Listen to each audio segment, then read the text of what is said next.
Hey guys, how's it going? It's Sean. So in this video, I'm here in Sinchon and I'm asking people living, traveling, working, and studying here, what are some aspects of Korean culture that you want to bring back to your country with you? And what's like a product, an item, something physical from Korea that you want to bring back to your country? A lot of interesting answers in this video. I know you guys are going to enjoy it. Also, if you're currently studying English, I have this amazing course called 미국인 션의 여행 마스터. This course goes over really important things when you're traveling, living, or working in another country. Stuff like ordering in a cafe and restaurants, going through immigration, and asking for directions. Really useful stuff. It's an all-in-one package that includes other really useful series, such as the Natural Talk series and another series called 살아있는 영어. Click the link down below to watch a free sample. All right, without further ado, let's begin. Hey, how's it going? What's your name? Where are you from? I'm from Russia and my name is Sofia. What originally brought you to Korea? I came to Korea to study as an exchange student in Yonsei University and also to practice my speaking Korean language. What's the one part of Korean culture that you wish you could bring back to Russia? I'm not actually sure because I have like a lot of negative experience while being in Korea. Really? Yeah, like for these 3 months, and now I'm just trying to adjust with changing circumstances, and I'm going to my home country and maybe everything is gonna be alright for me. But I'm really inspired by Korean attitude towards sports and active lifestyle, especially for older generation, because I really like jogging near Cheonggicheon area and near Yeouido Island with Hangang Konwon. I've seen so many people doing sports every evening. They're so passionate about it, and I just wish people in Russia would be like that sometimes. Like the hobby groups. Yeah. You said you had some negative experiences Yeah. here. What didn't match well with you? Yeah, it was like Honda boy experience. What do you mean? Okay. Yeah, like these Korean guys who are always in search for foreign women. And I've been in a relationship for 3 months with one guy, and just 2 days ago, I really started to trust in him and everything. I just was walking near Cheonggicheon area and saw him with another foreign girl, and that's it. Now I'm like, I can never ever trust Korean men from now. But aren't there maybe young Russian men in Moscow in the club area, and they might do the same thing? No, Is it different? Yeah, Russian men are kind of different in this case because if I really talk you I'm finding for serious relationship, I'm gonna marry you. And Korean guy, this one, he told me things like that, and it was nothing. And Russian men, they never do like that. Okay. If they say something, they just keep their promises. And if they don't want anything from you, they just not saying it. Yeah. Sorry that you had that experience. Yeah. He's a bad boy. Yeah. Bad boy. Hey, how's it going? What's your name? Where are you from? My name is Garrett, and I'm from Western Massachusetts in the United States. What originally brought you to Korea, Garrett? You know, a lot of people study abroad in places that are in Europe, and that's a completely different experience, but I wanted somewhere that was really going to challenge me and push me out of my comfort zone, and I think being here with a language barrier and a completely non-Western culture has been really eye-opening, and it's been really wonderful.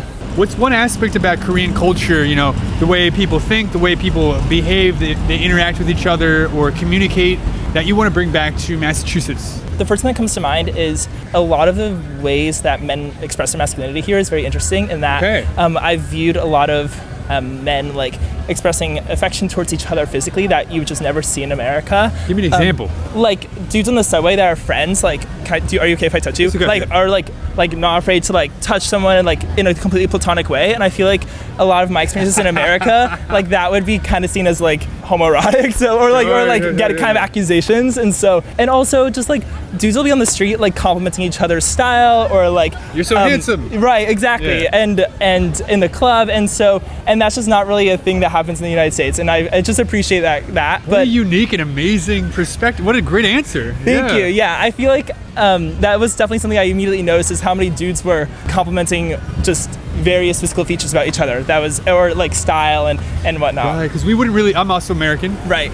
We wouldn't do that. That would be especially someone you don't know. Right. If it's a good friend of you, man, that's a good shirt on you. That looks good on you. Totally. But you want to try as hard as you can not to be perceived as they call homo or whatever. Right. Exactly. Yeah. Exactly. Which it's okay to acknowledge another handsome person or another person that looks good. If I'm a guy and they're a guy, there's nothing wrong with that in my mind either. Totally. I totally agree with you. Because then in the U.S., girls can call each other pretty. Right, exactly. That doesn't mean they have a romantic interest in them. Exactly. But here it's just like anybody can say anybody else is Right. attractive. That is really nice. Like, I feel like in the United States, the threat of being perceived as like gay, like really you're right about threatens that. people's masculinity. I mean, and this is also to say like there are many other aspects of gender like norms here that are deeply problematic, and I don't want to excuse those. But particularly that has been like very eye-opening for me. Interesting. Totally. Hey, how's it going? What's your name? Where are you from? My name is Emma, and I'm from Texas, in the U.S. What's one aspect of Korean culture that you want to eventually bring back with you to, in your case, Texas? I think for me, specifically in Texas, one aspect that I'd really like to bring is like being more active and like more outside. Like in Houston, at least, we don't walk anywhere. You have to drive a car. Having more walkable areas, I think, would be really nice. And, like parks. Korea has really nice parks and like just places you can go hang out outside. Like, we don't have much of that in Texas. I do like that in Korea it's very like polite. The etiquette is like it's just a very polite and like reserved culture. But I'm not sure that it's something I'd want to bring back to Texas. Tell me more. I really appreciate like small interactions with people, or like, you know, nodding when you pass someone on the street, and it's really frowned upon in Korea. You know, I think that people would rather keep to themselves, but that's not how I feel back home. So you like going into the market and being like, Yeah, just hey like John, how's business? Exactly, yeah, and like talking with the cashier or whatever. I like that kind of thing, and you don't really get that much here unless you go to like specifically, you know, American-owned restaurants or something. Are you an extrovert? Yeah. Yeah, maybe that plays into that. 100%, definitely. Hey, how's it going? What's your name? Where are you from? My name is Anya. I'm from Russia. What's one aspect of Korean culture that you wish you could bring back with you to Russia? I really like the kiosks at the cafes where you can order without like talking face to face to people. You like that? Yeah, I'm not sure that's a culture thing. It's like a technology thing, isn't it? It's just easier to press the button and to interact with someone. Definitely, yeah. Like sometimes you just want to stay in the zone, don't take off your headphones, just order the coffee, not talking. You're an introvert. I think in Seoul, I definitely feel like more of an introvert with like how fast paced everything is. Hey, how's it going? What's your name? Where are you from? Hi, I'm Leah. I'm from Germany. What's one aspect of Korean culture you want to bring back to Germany? Probably that you can leave your stuff just anywhere and it doesn't get stolen. Gets stolen in Germany. If you leave your card or your smartphone somewhere, it probably will get stolen. Hi, how's it going? What's your name? Where are you from? I'm from Boston. I'm from Turkey. What originally brought you to South Korea? Like everything in Korea, like culture, and we are brother country with South Korea. That's why I'm here. What's one aspect of Korean culture you want to take back to Turkey with you? Arts, music. We are not that important in Turkey, like artists, like a model. That's why. Oh, okay, so the artist is more valued Yeah. in South Korea compared to the artist in Turkey. Exactly. Harder to be an artist in Turkey? Yeah. Harder to make money? Yeah. Exactly. What kind of artist are you? I'm dancer, by the way. Is there any like Korean item or product or something that you want to bring back to Russia? I'm in love with this banana uyu thing.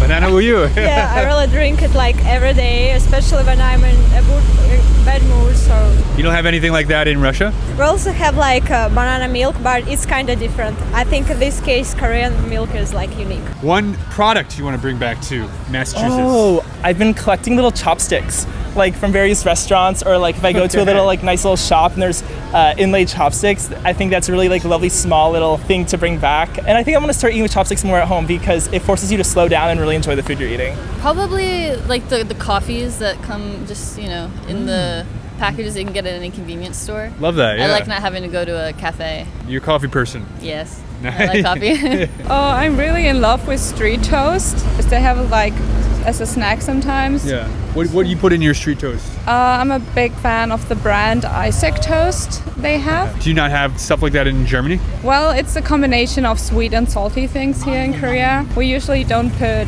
sweet things inside of bread in combination with savory things. Kimbap stuff. Kimbap. You like kimbap? Yeah, exactly. Is that your favorite Korean food? No, it's not. I love kimchi-jjigae. Yeah. 한국말 좀 잘하시나 봐요. 네. 깜짝 놀랐어요. 진짜 깜짝 놀랐어요. 네. 영어보다 한국어 더 편하세요? 네. 그러면 한국어로 얘기합시다. 네, 감사합니다. 네, 알겠습니다. 신기하다. 김밥 좋아하는데 김치찌개 더 맛있어요. 또 맛있어요. 또 매운 거 좋아하세요. 네, 그러세요. 그럼 한국에 살면서 한국인 친구 많이 만들어 봤어요? 터키에서는 많았어요. 터키에 사는 또 많아요.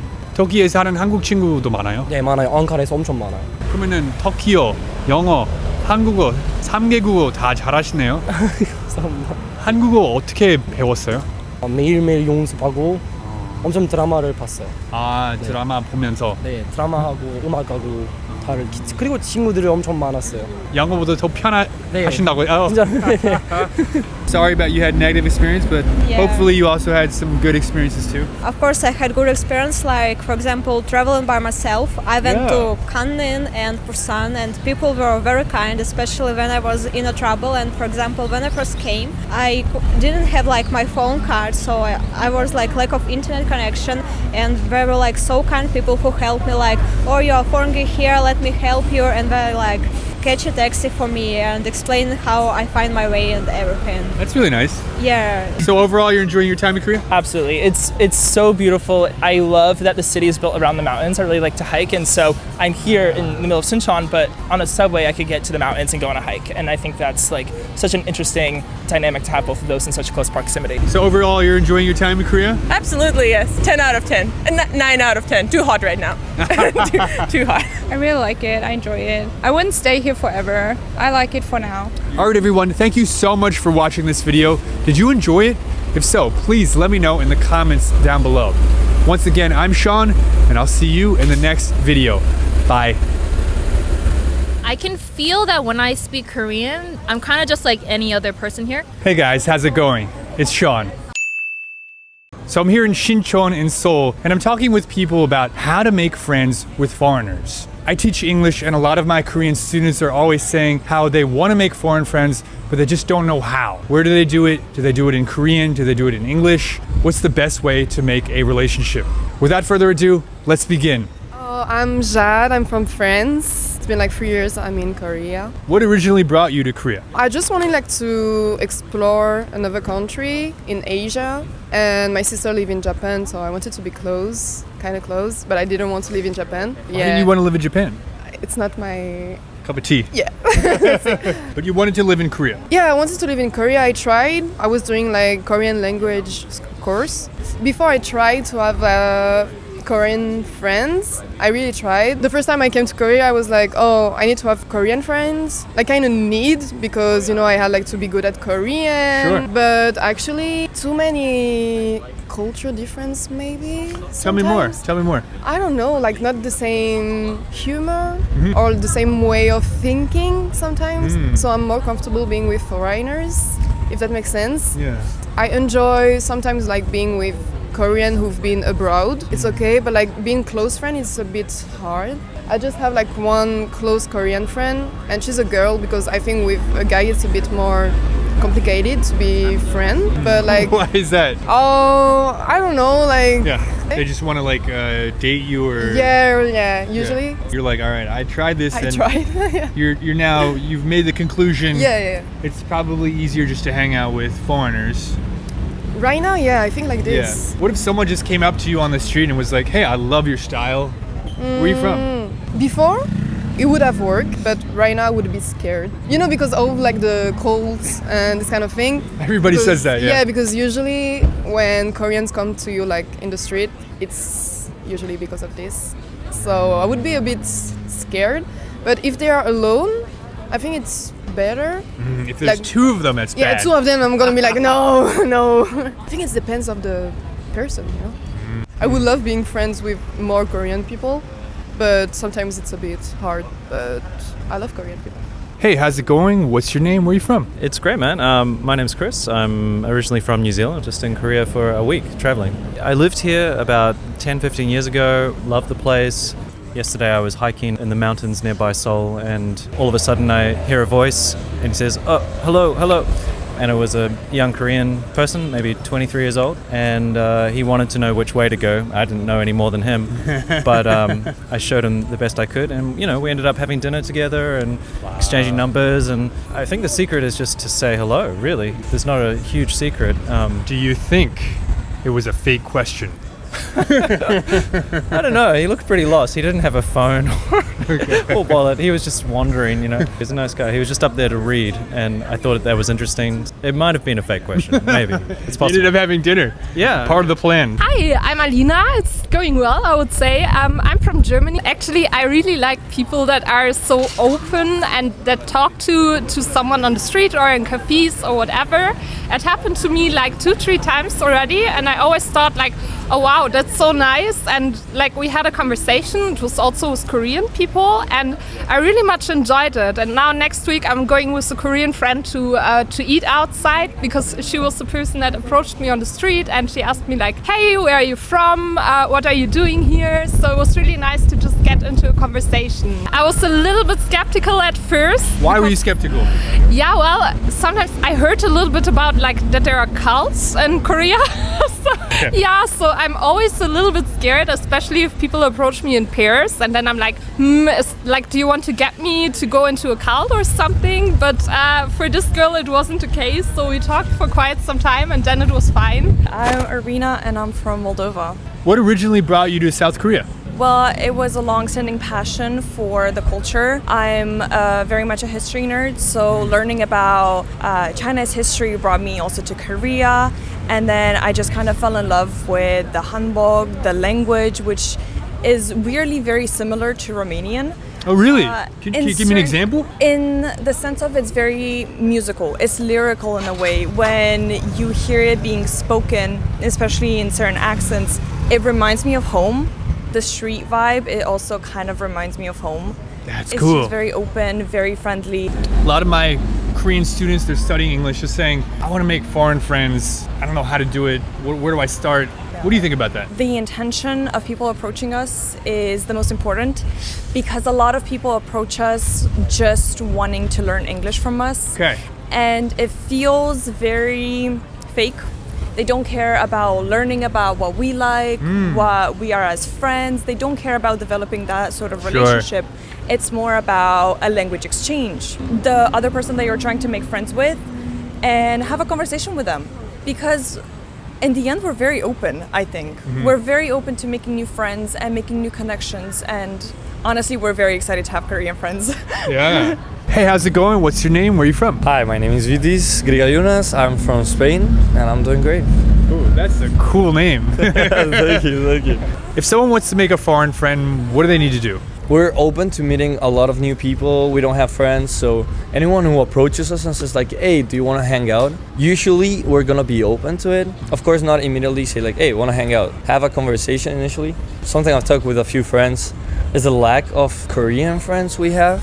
Because we would like to know more about the culture, about someone to explain us how things work a little bit here, so we don't disrespect the culture. Do you think it's possible for Koreans to make foreign friends if they don't speak English well? Like if the Korean person doesn't speak English well? I think it can be pretty difficult, but it's possible because also some people who come here want to learn maybe Korean, so it can be like a language exchange, and there's also the translator, it works well. Right now it's okay because I speak correct Korean, yeah. So I think it's okay. But so yeah, I don't mind, but it's always a bit nice if they can speak English, because if I cannot say something in Korean, it's better if they can speak a little bit in English. Yeah, I suppose. 한국말 잘하시나 봐요. 조금 잘해요. 아직 너무 몰라요. 알겠습니다. Is there anything about Korea, Korean culture, or even Korean people that makes it maybe difficult to become friends with them? The first thing I would say is that they are also like kind of shy when it comes to foreigners. They rather say nothing than to communicate with them because they don't know how. In Korea, it's easy to get to like friend level very quickly. Oh, interesting. And then maybe deep level takes a lot longer. Okay, that's interesting. Easy to get from zero to friend, but from friend to close friend. Yeah. What would you do with a friend you wouldn't do with a close friend, and vice versa? I think it's about some hardship, maybe. Like you have some shared struggle or something. Like with a friend, hey, you just say it's nice. With a close friend, it's like, you tell them the reality. I have cancer. Right, exactly. Something like that. First, I thought maybe Koreans might be a little bit more shy in comparison to more the Western cultures, but actually I like it's not the case. I experienced it's not the case so far, so that's quite interesting for me. Is there anything about Korea, the Korean culture or Korean people that makes it tough for Westerners and Koreans to be friends? Generally speaking, Korean society is very introverted. So that may make Shy. that make it more difficult for you to approach other people and talk to them. But because I am a very big introvert, I don't talk to other people. Yeah. But I've made it a goal to go and compliment people, to talk to people, to start conversations out of nowhere. And it led to a lot of unexpected friendships, I would say. So honestly, from the bottom of my heart, just start a conversation. It doesn't matter how small, but then that might be the start of something. I joined a club in the university, so that's how I made a lot of Korean friends. Basically an engineering club. Very cool. Really cool. That's exactly been my experience too. Whenever I try to like make a Korean friend just to learn Korean, the relationship was good, but it was very temporary. You would meet them, and then after you're kind of maybe not studying anymore, you would contact them less, right? Yes. Versus someone you meet through a shared hobby. In your case, engineering. Correct. Or in my case, like jiu-jitsu or something like that. Like you go to the gym, you see them all the time, and then you speak in the other language with each other. I think that's like a way better way to make friends than like going up and be like, hey, let's be a language exchange partner. Although that can be fine too. And also there's Bumble Friends. So for example, me as the foreigner, I use it a lot, and then you can just register there. Yeah. And it works like the Bumble dating, but for friends, which is very nice because like better, that, right? Yeah, I like this way more than like the dating kind of situation. And you can just meet up and go to a cafe together, and it's a low barrier, so that's also really helpful. I love that. Bumble Friends. So there's Yeah. like apps that you can use just to make friends. Indeed. What about someone who's like 45? They might have a family. They're like, shoot, I still want to make foreign friends. Maybe I can't get on the Yonsei campus. Any idea for that? It will be more difficult than for younger people coming here or trying to approach foreigners, because I think... Thanks for saying that. It's just true. Yes, it is very true, because I think there are a lot less opportunities for people in more advanced ages to make friends, English-speaking friends, or even acquaintances in Korea. And I think the only option, or the best option, would be to travel abroad and kind of interact with people in the UK or in the US or any other English-speaking country, because then you're going to be able to practice those skills within a more normal context. I love that. If you're finding it difficult at that, maybe middle age, 40s, 50s, traveling, talking with the barista in, England or in the US or something like that. More than anything, I think it just builds confidence in your ability to speak. And that is one of the biggest problems with people that I've met so far. It's not that people have a bad level of English, it's that they're not confident in speaking it. And it's kind of more of a mental block that does not allow for them to fully express themselves. Did you grow up speaking English? Or Absolutely not. Oh, really? Your English is incredible. I think I've been studying it for about 11 years now. But I've also learned other languages on the side, so I just know how difficult it is. To learn a language. Yes, but I also think that the best way to learn it is through speaking it, through having friends, and communicating in that language to push and force yourself to speak in that language. So honestly, don't be afraid. Come up to us, talk to us, and if you're genuinely looking for friends, I think it's gonna work out. All right, everyone. Thank you so much for watching. Did you enjoy this video? If so, please let me know in the comments down below. Once again, I'm Sean, and I'll see you in the next video. Bye. But when I speak English, they tend to be a little friendlier, like they want to be more helpful. If I am to speak English off the gate, they'll be more likely to hear me out, because Koreans, especially in here, I don't know if you know about culture, stuff like that. 한국말 진짜 잘하시네요. 주변에 한국 친구들 되게 많으신 것 같아요. 좀 많은 것 같아요. 네. 사실 그 외국인 친구 많지는 않아서 요즘 영국인 친구 찾고 있어요. 가끔 여기 외국에 있으면 외로우니까? 맞아요. 미국인 친구 말고 영국인 친구. 미국인 너무 많아서. 미국인 너무 많아가지고 영국 사람들 여기. Shit. Hey guys, how's it going? It's Sean. So I'm here now in Yeonnam-dong, and I'm asking people who are working, living, studying here in Korea, how is their experience interacting with Koreans different when they speak English compared to when they speak Korean? Speaking Korean comes with a lot of social rules that you have to follow. Obviously, you have to speak in 존댓말 or 반말 depending on the context. You have to use the correct terms when addressing people such as 사장님, 형, 누나, 오빠, 언니, these kinds of words. And other concepts like 눈치 or 정 also apply when you're speaking in Korean. When you're speaking English, you don't have to follow any of these rules because people are more on even ground when speaking. So I'm curious about people who are learning Korean and people who speak Korean well, what their experiences are. Without further ado, let's begin.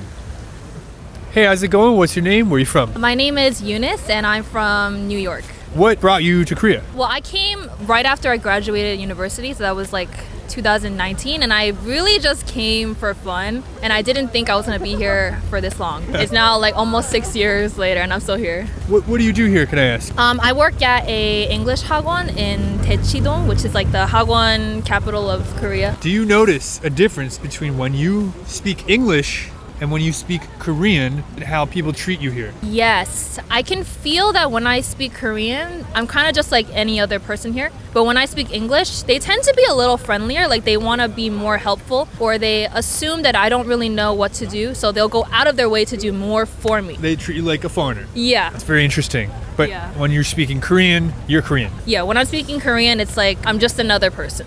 You know, it's like next.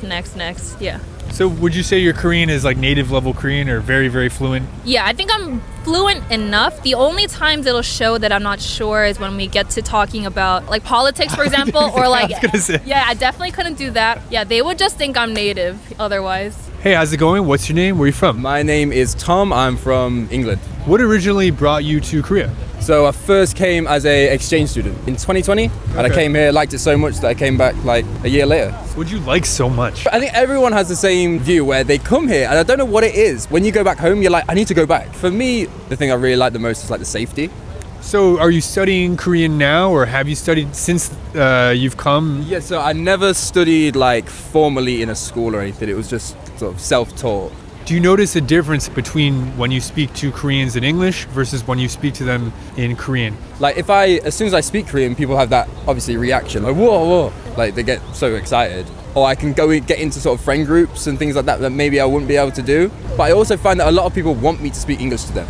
Yeah. Especially the younger generation. I feel like... Because you're a native speaker. Yeah, exactly, yeah. So they see me and think, oh, I want to speak English. It's really hard to say. Like, I feel like sometimes people want that fun foreigner who's going to be outgoing and just speaking English all the time. And then other times, yeah, I feel like I can get closer to people through the language. It almost sounds like if you're like hanging out at a hobby group or a language Yeah, exchange, they would prefer that you spoke only English. Right, If you're going out for a drink at a bar, they want that fun foreigner who Exactly. speaks only English. But if you want like a real long-term friendship or relationship, maybe Korean is better. Yeah, definitely. If someone's trying to be here long term, then yeah, definitely know the language so you can, even simple things, but like getting to know someone deeper, like dating, just normal things like going to the bank or casual hobbies, just knowing the language just helps you so much more. It makes you feel more integrated. Are you dating a Korean person, I guess? I am, yeah. Currently in a relationship. She's over there. Do you mostly communicate in English or Korean? It's I'd say mostly in Korean, but she does speak English, and it's really helpful that I speak Korean as well. Otherwise, maybe the relationship wouldn't have gone as deep as it has done. Hey, how's it going? What's your name? Where are you from? My name is Ian. I am from Canada, but I am Canadian Korean. What brings you to Korea? So right now I am on school break. So I'm kind of here by myself in Korea alone, kind of just traveling, getting to immerse with my Korean culture. Now that you're in Korea, do you notice a difference between when you speak Korean to people versus when you speak English to people? How do they treat you differently? If I am to speak English off the gate, they'll be more likely to hear me out because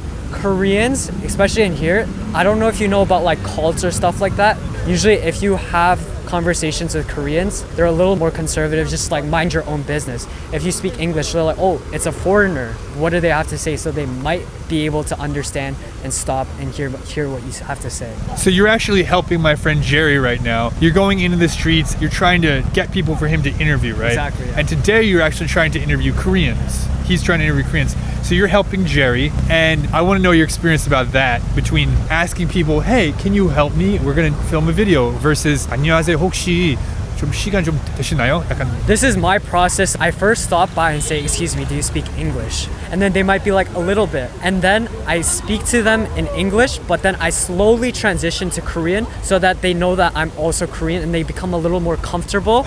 And then they're like, okay, wait, I feel like I can talk with this guy. why not just start off the bat with Korean? Yeah, if I tried that a lot of times, most of the times they just ignore me. Why do you think that is? I think Koreans are very conservatives. Koreans are just very mind your own business. And if there's another Korean, they might think it's like you're asking for a survey or they're asking To join your weird church. to join your weird church. There's a thing called 신천지. You get a lot of people recruiting. And so a lot of Koreans, they just like, by this point, they're just walking, right? They're just like, I don't want to talk to anybody in the street. they don't expect foreigners to be recruiting. So they're just like, oh, what does he have to say? That's from my very experience. interesting. Hey, how's it going? What's your name? Where are you from? My name is Melissa. I'm from South Africa. What originally brought you to Korea? Work, basically. Yeah. I'm an English teacher at public school. I originally started in Changwon, which is like 40 minutes west of Busan. They call it the countryside. To me, it's not the countryside, but yeah, I started there, and then last year I moved to Seoul.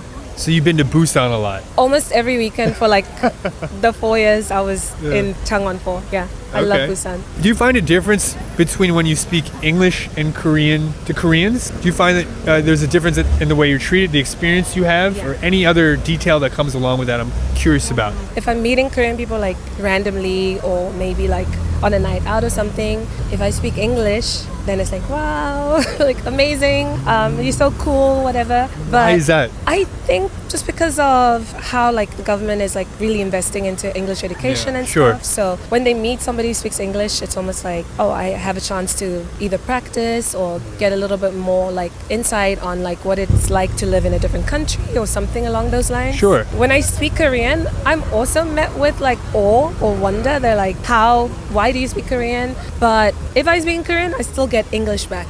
I think that's more with younger people.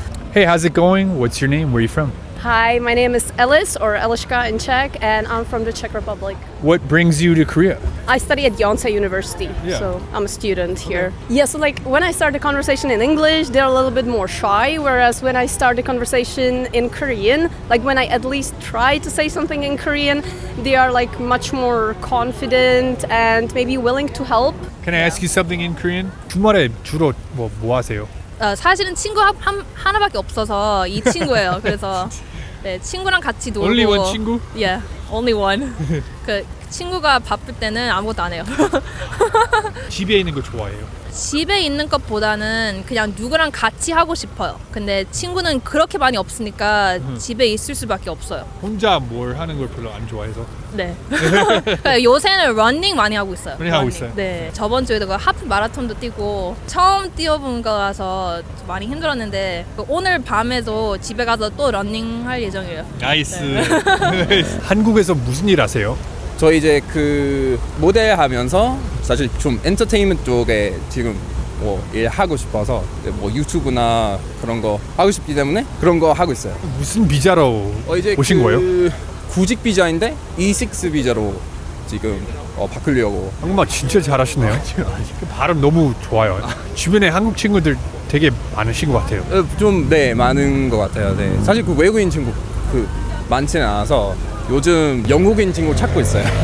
왜 영국인 친구 찾고 있어요? 가끔 여기 외국에 있으면 외로우니까? 맞아요. 좀 가끔 향수병 좀 들 때 미국인 친구 말고 영국인 친구 미국인 너무 많아서 미국인 너무 많아가지고 좀 영국 사람들 여기 쉣.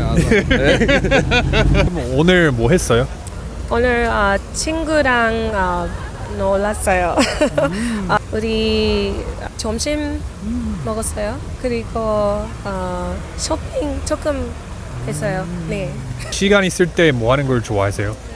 시간 있을 때 운동, 넷플릭스 봐요. 예, 좋아요. 네. Has there ever been a time when you've pretended not to speak Korean for some reason? Maybe sometimes I know that I wouldn't really be able to hold a conversation because like I would be able to just ask for something or just like order one thing, but if they ask for any follow-up questions, I wouldn't be even able to answer.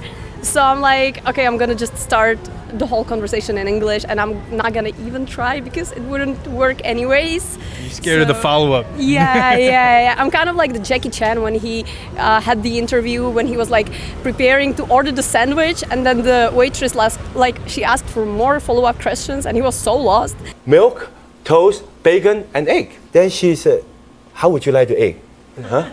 So that's me, you know. I know how to order sandwich, but then if the waitress just asks for more questions, I'll be lost, you know. So Are there any moments when you pretend not to speak Korean? A lot. Tell me about that. I do this way more than I should. For example, like even though I could speak pretty much everything I need to. There are some days where, like, let's say I go to I go to the bank, right? I'll just tell them that I don't know because, like, let's say I start speaking Korean and I make one mistake, then their whole like illusion is like broken down, and then they kind of like get annoyed. But if I start off from the very beginning speaking English, then they just expect the bare minimum from me. So I prefer that. I speak English like way more than I should, like when I'm here. Mostly for that reason. Yeah, because I don't want them to look down on me when I start speaking Korean and then I mess up. You're not held to as high of a standard in terms of what you have to know and how well you have to speak. So then like when I'm speaking English and I happen to know something in Korean, they're like really impressed. You know? Yeah, which is, you know, that works in my favor. Yeah. Are there any times when you pretend not to speak Korean? Maybe if someone comes up to me on the street and they're trying to sell me something, but sometimes I don't have time and I'm like, oh no, sorry, no Korean. But that's very rare. Very rare. Yeah. Most of the time you welcome these kind of interactions. Yeah, definitely. It's a part of like living here as well. If someone comes up to me and speaks Korean, I'm actually really thankful. But rather than speaking English straight to me, I obviously understand why they do that. But if someone comes up to me, even if it's like an old person asking like, oh, is this the right train for, you know, if they're trying to go somewhere, or like ask for directions, if they ask me in Korean, I feel like I'm a part of the society. You know what I mean? Yeah. Whereas like if they ask me in English, or I don't mind, but it's nice to be asked in Korean. Are there any situations when you pretend not to speak Korean? When they come to me and recruit me. So that's when I'm like, oh, I don't see that because I've had many experiences where Koreans try to come to me, try to recruit me into their cult, or like have a bunch of surveys come up to me, and then I'm just like, can't, I'm a foreigner. And then they just like slowly go away. He's like, what? Yeah. 영어 좀 잘하긴 하네요. Exactly. What's the hardest thing about learning Korean? Like just maybe the number one hard thing? For me, the alphabet, because I'm dyslexic, so it's a little like harder. Because I don't know if you know, but you kind of like read it from up and down and from left to right. So like the flow of the letters is like a little different compared to English or Czech. In one kind of square, you read it like that. Yeah. Yeah, like Gangnam. Yeah, Gangnam. Yeah, plus you have like the pronunciation is also like a little different, and if you just like slightly change the pronunciation, it can be like a whole another world. Yes, true. So you kind of like have to be careful about it, you know, especially with like swear words. The number 18. Yeah. Hardest parts of learning Korean, I would say, in English you would say it like this, but in Korean it just wouldn't be a thing you would say. Like it wouldn't even be a thought. Like the thinking is so much different when you have to think in Korean. Yeah. I know it's a common thing, but when you finish your work, or you would say like, 수고하셨습니다, or like, and when you leave the place and you're 수고하세요. If you say it in English like work hard, it's like if you told me to work hard, I'd be like, what? In English. 고생하셨어요. Yeah, like these kind of things. Like even before you eat, like 잘 먹겠습니다, like these kind of things. Sometimes I always say 안 되겠다. But this in English, I don't know, like it's not gonna work. You can say in English, but I feel like it's just a really kind of Korean phrase. So. I think 되다 is just such a complicated verb that is used in so many ways. That's a great point. Yeah. That's once you like grasp how to use it, it's phenomenal. Love 되다. Yeah. 잘 안 돼. 돼? Yeah, right. The English vocabulary is huge. You know, we have synonyms for a lot of different things, but in Korean, I only know one way to say a certain thing. I don't know I know what you mean. I don't know the synonyms, so I'm very limited, you know? Yeah, That's totally. pretty hard for me, I think. Hey, how's it going? What's your name? Where are you from? Yeah, nice to meet you, sir. My name is Juan. I'm half Chinese, half Nigerian. Crazy mix, but yeah, we got what we got. What brings you to Korea? I wanted to become a dentist first. I studied law here. Yeah, so probably not my thing. I didn't want to waste like 6 years. I have a hard time for understanding some people, especially elderly. No, I think that's true, not just with Korean, but with every language. Like, I think Koreans learning English, if they go to the US and try to talk to elderly Americans, it's a lot harder than speaking with younger Americans. So are you overall enjoying your time in Korea? Yeah, I like it here. It's my second year here, and I like it. Although the beginning was hard, I can tell, because the culture is different, language different, everything's different. But so far it's good. Yeah, I like it. I'm glad for this opportunity. All right, everyone. Thank you so much for watching this video.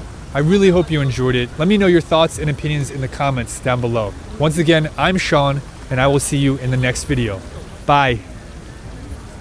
How's it going? What's your name? Where are you from? Hi, my name is Chad, and I'm from the US. Today, Chad, I have a bit of a philosophical question for you. Okay. Do you think people are happier now, or do you think they were happier in the past? I feel like that's a very multi-layered topic. I would say yes. I think people are happier now than they were in the past. But it sometimes seems like people aren't as happy as they were in the past. A lot of information sharing has sort of distorted perceptions of happiness. We become aware of all these terrible things that are happening around us, and it makes people less happy. But at the same time, I also believe that compared to decades ago, standards of living, standards of health have gone up so dramatically that on the whole, people are happier, but they may not feel that way. For the individual person, it's different for everybody, right? If they're happy or if they're not happy. But I think on average, I think people are happier than they were in the 50s or, decades ago. We might also be able to say that people were happier in the past because they were so blissfully unaware of all the terrible things that were happening. But at the same time, there's maybe more oppression and more terrible things happening that directly affected people's lives versus indirectly, as we sort of see now. For me, I could find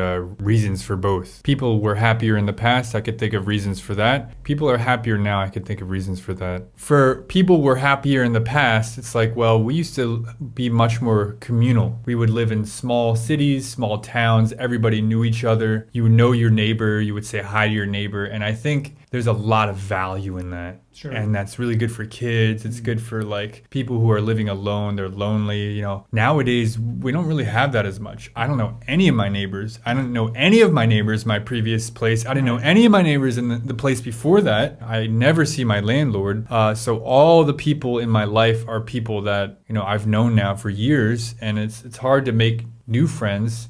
So that's kind of a harder thing about living today. Another thing that would make me think, okay, people were happier in the past is I think smartphones don't make you happier. I think, the scrolling on TikTok, on YouTube, on Instagram is not good for your psychology. There's a lot of junk food now. People can get away with a lot lazier lifestyles and become more unhealthy. I think people were more connected to nature in the past. They would go outside, go on walks, spend more time outside. There was less pollution in the past. The food was healthier, it was more nutritionally dense. I think an apple now is a lot more watered down than an apple 100 years ago. Less chemicals for sure, less stuff in the air. So these are all, I guess, reasons to why you might argue that people were happier in the past. However, on the flip side, I think people are living much longer today. Our understanding of health and mental health is much better today. Disease is much less rampant today. Poverty is much less deadly today. Even the poor people today, many of them have smartphones. They have access to clean water, to toilets, to sanitary, products, to healthcare. There were a lot of deadly things in the past that we don't have to deal with, namely disease, crime, this kind of stuff. I think the ability to go from poor to middle class to wealthy is a lot easier now than it was 200 years ago. In the past, 100, 200, 300 years ago, and of course before that, if you were born poor, that is your status. You're in that medieval town, you're in that village, you're in that city, you're hanging out with other people who are in your status, and for you to get out of that group, to think that you can get out of that group, people are going to chastise you. Who do you think you are? You know your place. You know your last name. You know where you belong, right? But now it's like you can be born poor and become rich, and then other rich people will accept you. Wow, you worked so hard. So I think in that regard, I'd rather be alive today. I guess all in all, my mind goes to people are probably happier today. But again, I would agree with you. Case by case is a big thing. Yeah. You could find some very unhappy people today. But as a whole, I think the amount of misery would probably be greater in the past. I agree. Yeah, I think one thing that you mentioned the social hierarchy, I think, was a lot more rigid. Absolutely. Way more rigid in the past, where, you know, if you were poor, you're going to stay poor. If you were rich, you were likely going to stay rich unless you blew all your money somehow. Gambling or something. Right, exactly, yeah.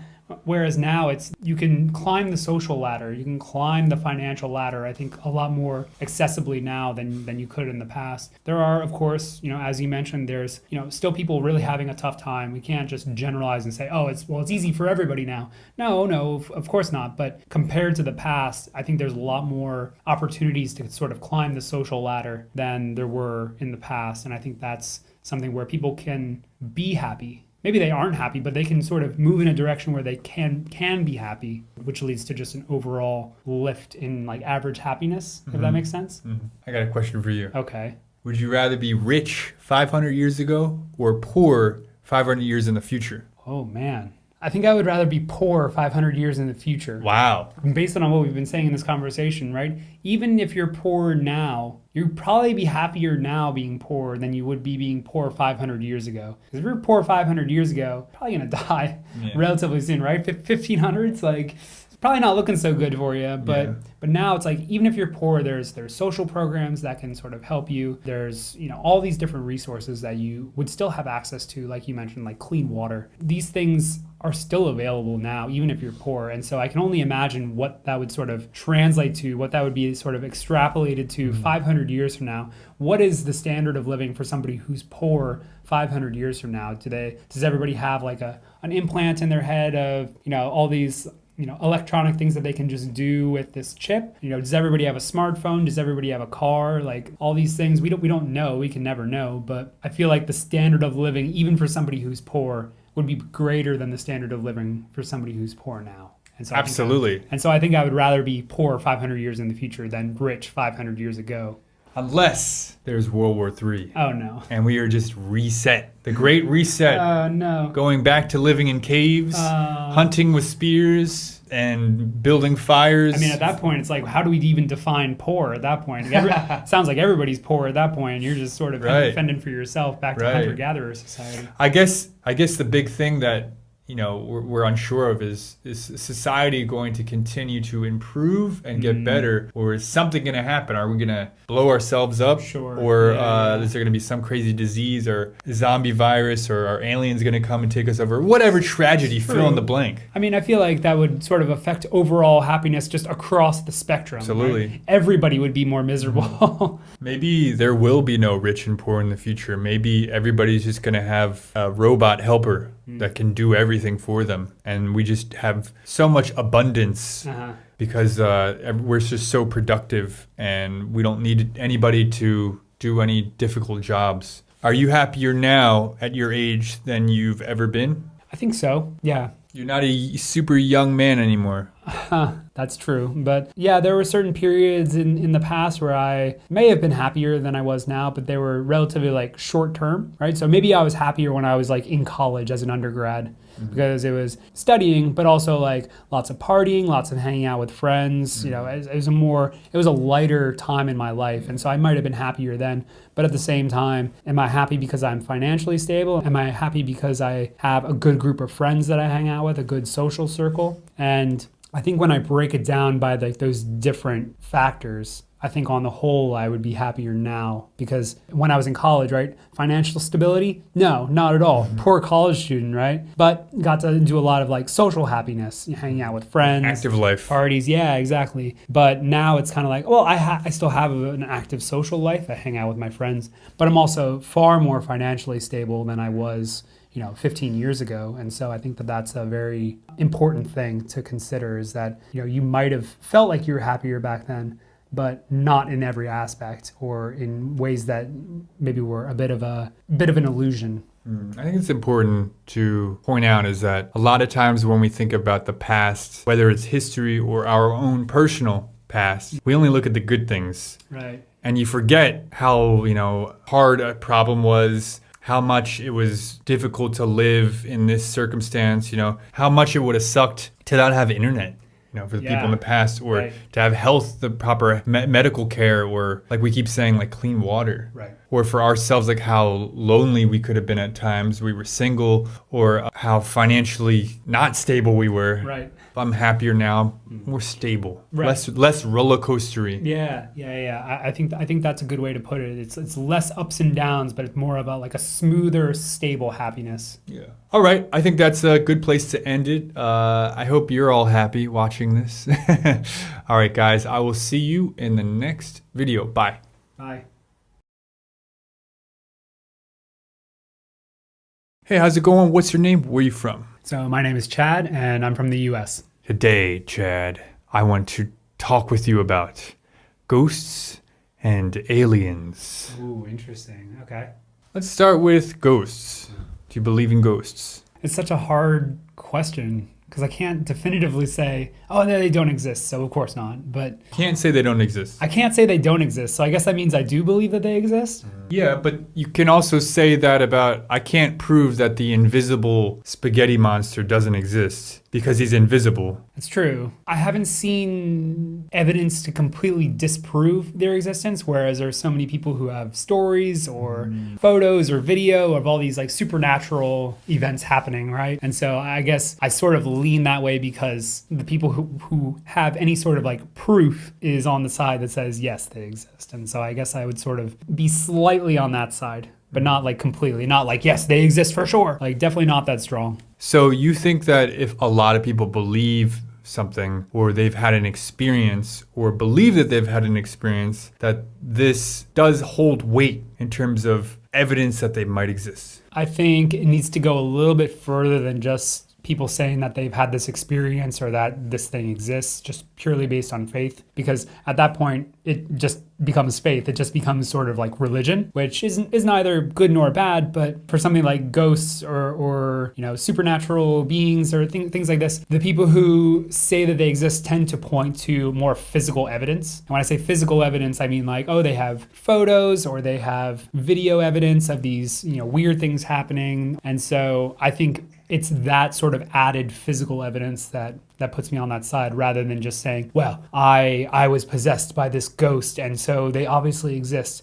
I don't lend as much, you know, credit to that. Have you ever had any ghostly experiences? I have not. And so this is sort of why I'm so torn, you know. Maybe if I had had my own supernatural experience, I would be much more like, yes, they exist for sure, right? But I haven't had my own experience. Never Any time when you were like, wow, there's just a weird vibe, there's a weird sound, there's an object that has, you know, changed location from the last time I've seen it, anything like that? I mean, unless I've sort of like created a mental block because I was just so disturbed by it. No, I can't recall any event or any experience of my own. Do you believe that locations, houses, places, parks can have bad energy? Bad energy, or can be like haunted, or either. Okay, I mean, bad energy, sure. Yeah, I think physical places can hold a negative energy. Yeah, I mean, I think you hear a lot about when you know scenes of a murder, or you know, places where just these bad things happen. You can sort of feel a bad energy in the air from that thing happening. And like, even if you don't believe in supernatural beings like ghosts or whatever, you can still sort of feel this disturbing feeling in the air that something bad has happened. And so I think that is a little bit different. So like bad energy versus, you know, ghosts, you know, we talk about old houses, or, you know, these places that are, you know, haunted. That's a little bit different because maybe something bad happened there. Maybe, you know, a murder or something bad happened there, but it doesn't necessarily have to be that way in order for it to be haunted, I would say. And so I think it's a little bit different. Those haunted places, those places where, you know, people tend to see ghosts or whatever, those are the places where you tend to see that video, photo evidence. And so those are the places where I'm kind of like, okay, like I believe that these places can have bad energy, that these places could be haunted, you know, if, you know, supernatural beings exist. I think the real test of places with dark energy or negative energy is like, if you can go there, not know the history, not know the background, and still feel negative energy without knowing why, maybe those kind of places like really exist. I agree with that, because if you already know going in that something bad has happened there, you sort sort of have this like internal bias. Yeah, you do. Right? You go in thinking something bad happened here. I already don't feel good about this place. And so it sort of like amplifies what may or may not actually be there. If I were to give you $1,000 and say, Chad, go sleep in this extremely haunted house in the middle of the forest, there's no other places around it, go sleep in this house for a week, would you do it? No. No. No. For $1,000, no. $5,000. I don't know. A week is a long time, man. If you were like, oh, one night, hell yeah, right? $1,000 still might be a little bit low, but like $5,000 for one night, hell yeah. But a week, I think it would have to go up quite a bit. But I don't know what my Why does the price have to go up? It has to be worth it. Why isn't it worth it? I mean, a week is a long time. That'd be a week away from doing other things, right? You could do work. You could bring your laptop. Wait, this haunted cabin in the woods that's super haunted has Wi-Fi. Has Wi-Fi. Wow, they really upgraded their haunted cabins, huh? I think it would still just be like a tough decision. I think I'd have to be like presented with the choice in real life, not in a hypothetical, to really like sort of weigh it and actually consider if I would do it or not. Can I change the scenario? Sure. Okay, you don't have to move, you don't have to go anywhere. You can stay in your house, but I'm gonna bring you an extremely haunted urn. I think I might be okay with that. Or like a doll or something. Doll I would be a little bit less okay with. I think dolls would like creep me out, man. But like haunted urn or something, I think I could do that. Haunted urn. Yeah, I don't know why it was a haunted urn, but yeah, I feel like I'd be okay with that one. I'm not sure why. I think it's just the familiarity of like my own home, and then there's this haunted item there. I think I would be just more comfortable versus just a completely unknown new place that's supposedly haunted, even if I'm able to do work there. Now, how about aliens? Do you believe aliens exist? So aliens are something that I do believe exists. Okay. I just think that, the universe is so expansive. It's so big. The chances that Earth is the only place in the entire universe that life exists, I just can't wrap my head around that. And so, when we think about aliens, I don't think of like the green dudes with black eyes. I don't necessarily think of aliens like that, but I think of it more of the idea of life that is not originally of Earth. Sure. Maybe it's as simple as just saying, if we can find water on other planets, then it's very likely we can find life. They do often say that, right? That you need water in order for life to develop, for it to happen. I believe there are many other planets that do have water. That's what I think too. Yeah, that's what I've heard as well. And that's what I'm saying. So it's like, we have all these other planets that have water. Not one of them has any sort of life. It just seems just very unlikely. Unlikely. Yeah. What's scarier, ghosts or aliens? I think supernatural. I think ghosts would be scarier because they're already here. If aliens exist, we've been observing the universe for decades. There's been no known contact, and the distance between planets, galaxies, etc., is so large that it would take such a long time to even get to Earth. And so it's not something that I feel like an immediate threat or danger or fear, yeah. Versus if ghosts are here, they're here. It's already here. It's on this planet. It's right down the street, it's here. Versus aliens where it's like it's so distant. It's not at the forefront of my mind as something that I need to be concerned about. What would be more dangerous, to find an alien or a ghost? I feel like more threatening would be a ghost because, if we think about it in like the commonly known sense, they would be, ethereal. They wouldn't be something we could like physically contain. Is there a higher chance that the ghost is malevolent? I think so. Yeah. I think that, unless there's just ghosts literally everywhere all the time, there's got to be a reason that this ghost exists here, right? And so I can't think of a reason why it would be here for a good reason versus a bad reason. There have been stories of benevolent ghosts. Sure, yeah, of course. But I feel like they're like heavily outweighed by all the bad stories about ghosts. There's a reason we tell ghost stories to scare people, right? You're right. I really want ghosts to exist. You want ghosts to exist? Yeah, I think it would be interesting. But I also believe that there's a reason for everything in the universe. And I think that if ghosts do exist, they operate and they behave following a set of rules. So there's like a set of rules that dictate their behavior, like everything. The same is true with aliens. I believe in aliens for the same reason as you. The universe is just way too big. Yeah. I'm not afraid of ghosts, though, because I think fear is the biggest tool that a ghost has against you. I think if you are comfortable with yourself, I'm not saying anybody afraid of ghosts is not comfortable with themselves, but I think if you're comfortable with yourself, and I really enjoy meditation, and so I'm pretty grounded. I know who I am. my own mind doesn't really scare me. So if you were to go into a haunted house and just kind of witness and observe without any judgment the ghost's behavior, I think that might be interesting. Now, I guess the question would come, okay, what if the ghost is throwing a knife at you or throwing like a piece of glass at you? Right. What would you do? I don't know. Maybe you can go in with some kind of protection. I think I'm getting a little bit off topic now. I was gonna say getting very detailed here now. but you want ghosts to exist. Baseline, you want ghosts to exist. I think it would be interesting if they exist. There would have to be some kind of physical law that would allow them to exist. Sure, right. Everything has to obey the laws of physics. It would just be a lot for us to unpack and a lot for scientists to study. Right. The implications would be huge. It would give credit to a lot of other supernatural stuff. Right. Good. But just baseline, just quick yes or no. Do you believe that ghosts exist? You want them to exist. Do you believe that they exist? I don't know. And what about aliens?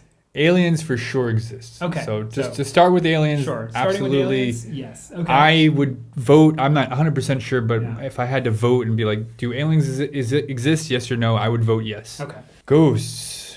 I'll say yes. Okay. Yes, because I know people like you. I know people who have had experiences with ghosts. Sure. Right. Yeah. And I don't think that they're crazy. Right. I don't think they're imagining. Sure. I believe them. Yeah. I agree. Yeah. I think that's enough for today. Okay. I love your questions. You made me think. And see you in the next video. Bye. Bye.